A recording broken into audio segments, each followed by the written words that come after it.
Good morning সকলকে। তোমরা সকলে কেমন আছো? আশা করি তোমরা সকলে খুব ভালো আছো। আর বর্তমান কলকাতা এখন দীঘার রূপ নিয়েছে।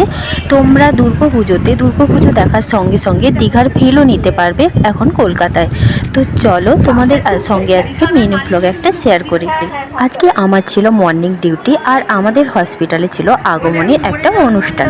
আর তাই এই বান্ধবী আর এই বোনটা দুজনই হলো এই আগমনী শ্যুটে একটা নাচ করবে। তাই আমাকে আগের দিন থেকেই বলে রেখেছিল ওদের খোপাটা করে দিতে আর শাড়ি পরে দিতে। কিন্তু দুঃখের বিষয় আমি ওদের শাড়ি পরাতে পারিনি, কিন্তু ওদের দুজনের মাথাটা বেঁধে দিয়েছিলাম। কারণ আমাদের সেই টাইমে হসপিটালে রাউন্ড শুরু হয়ে গেছিলো। দেখো এই বোনটাকে খুব মিষ্টি লাগছে। তারপর আমার এই বান্ধবী এ তো সুরক্ষণ হাসতেই থাকে।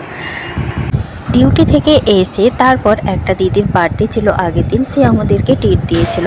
তাই হোস্টেলে এসে ওই রান্নাগুলো করেছিলাম। তো রান্নাগুলো তোমাদের সঙ্গে শেয়ার করা হয়নি। তো এই হলো আজকে আমাদের ডিনার। আজকে পর্যন্ত এই ব্লগটি তোমাদের সকলে কেমন লাগলো?